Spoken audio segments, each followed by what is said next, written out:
President Trump will meet with North Korean leader Kim Jong Un for a second summit at the end of the month. The two are set to discuss denuclearization, something the president's intel chiefs say North Korea is unwilling to do.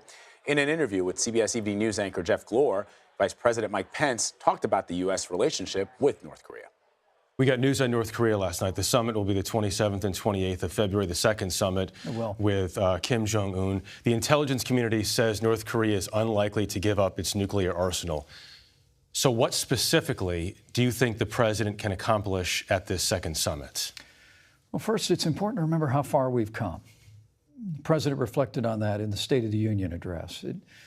When we came into office, North Korea was firing missiles over Japan. It was testing nuclear weapons, menacing the region, threatening the people of the United States of America. And now, because of the strong stand that President Trump took, standing up to North Korea's aggression and rhetoric, now North Korea's come to the table. Our hostages are home, no more nuclear testing, no more rocket testing.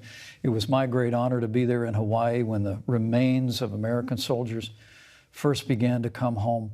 So we've made great progress, and in Singapore, President Trump and Chairman Kim agreed to the complete denuclearization of the Korean Peninsula. There's more work to be done. That hasn't happened. They've had correspondence between them.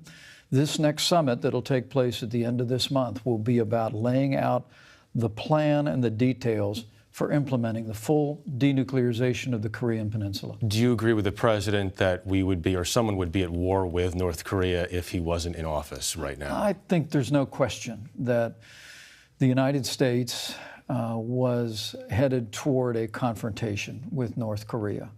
And President Obama reflected on his deep concern about North Korea, I know, during the transition in conversations with President Trump. And there's no question that was the case. And as I've traveled through the region, as I met with allies, there was great anxiety about the increasingly aggressive steps that North Korea was taking.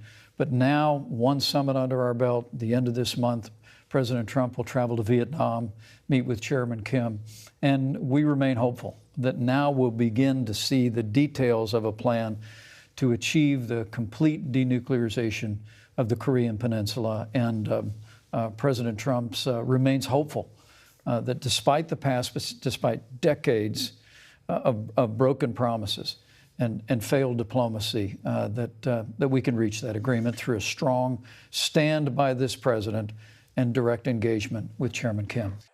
And for more of the Vice President's interview with Jeff Glor, be sure to watch the CBS Evening News tonight at 6:30, only on CBS.